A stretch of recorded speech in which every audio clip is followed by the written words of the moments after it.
Is this it? Is this the life that we were promised?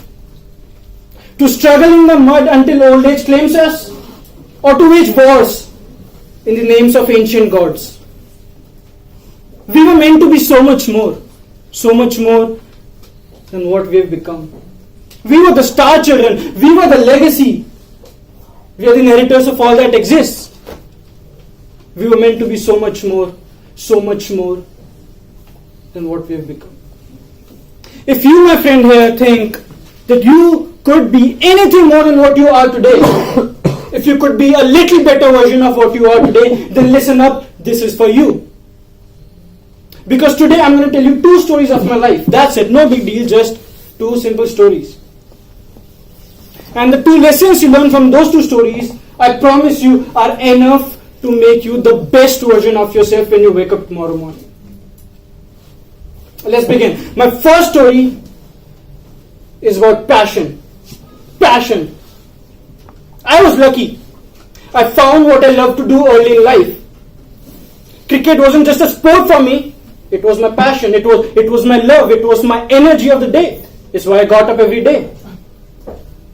In 9th standard, 1 month before the very, very famous Pepsi Cup, I broke my left finger. It was bleeding. It was bad.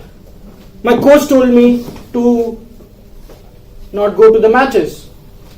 He told me to pull out of the schedule. I asked my dad, should I pull out of the schedule? Now, ladies and gentlemen, my dad has a very quirky way. When he has to explain something important, when he has to give me a lesson, he doesn't do it in the day. He wakes me up in the middle of the night to tell me what it is. It makes me remember it. That is exactly what happened that day. I asked him, Dad, should I opt out of the schedule? He didn't say anything. I knew what was going to happen.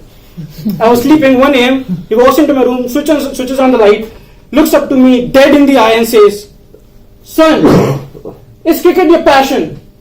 And look up to him and say, yes.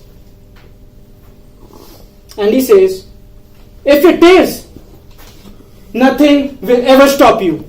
And if it isn't, everything will. I knew what I had to do. I woke up the next morning, put a band-aid on my finger and went to the practice match. I practiced very hard for the next 1 month. I knew how to play with the broken finger. I practiced it. That Pepsi Cup was the best thing that ever happened to my cricket. I was good all round, and in the final I scored a 57 not out, which got my name in the 3 leading newspapers of the country. I was enlightened. I was happy. That was nirvana for me. That day I understood the meaning of passion. Friends, in life you only get to do so many things. So you've got to choose the ones that you're passionate about, because if you're not passionate about it, you won't have the perseverance to pull through the hard times. Do what you love what you do, love what you do. Know that what you believe in, what your words, what your ideas are, can make a difference. And always be passionate about it.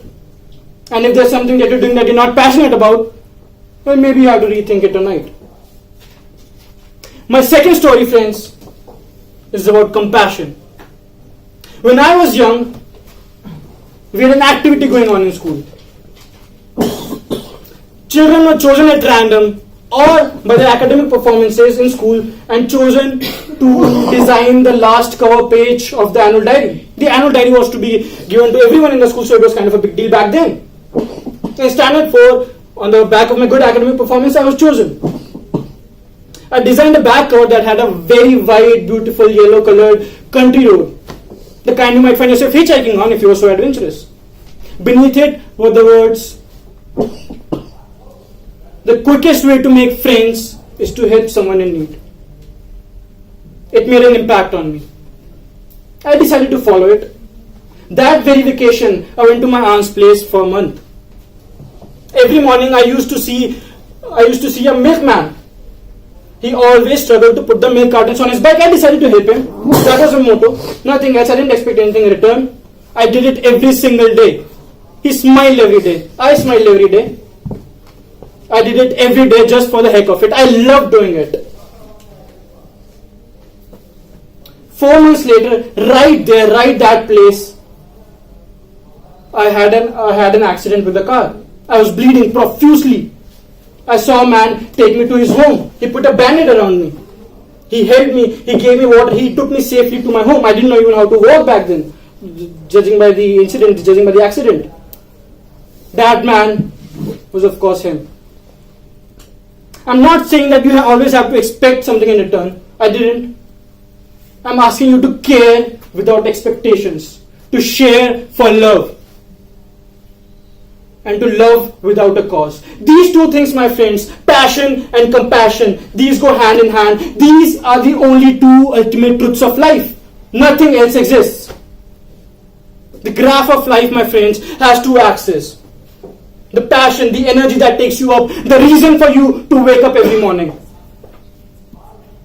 It goes up or takes you down.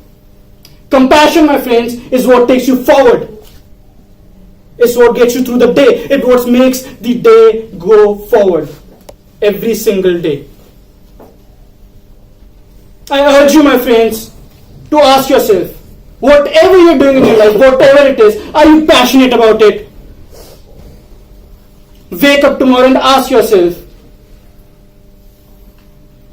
And I want you, my friends, to help someone in need. Smile, laugh, help people. Because that doesn't always have to come back, but it will someday. Giving is taking. Sharing is loving. Love is the ultimate truth of life. The world is run just by love and nothing else.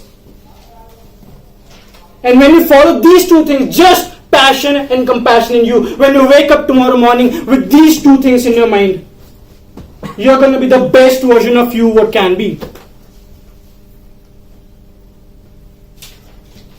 That is it. That place, that is the life that you were promised. No more struggle in the mud.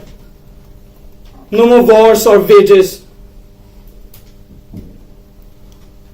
Have passion for compassion and compassion for passion, and tomorrow will be a better day for all of us. Thank you all very much.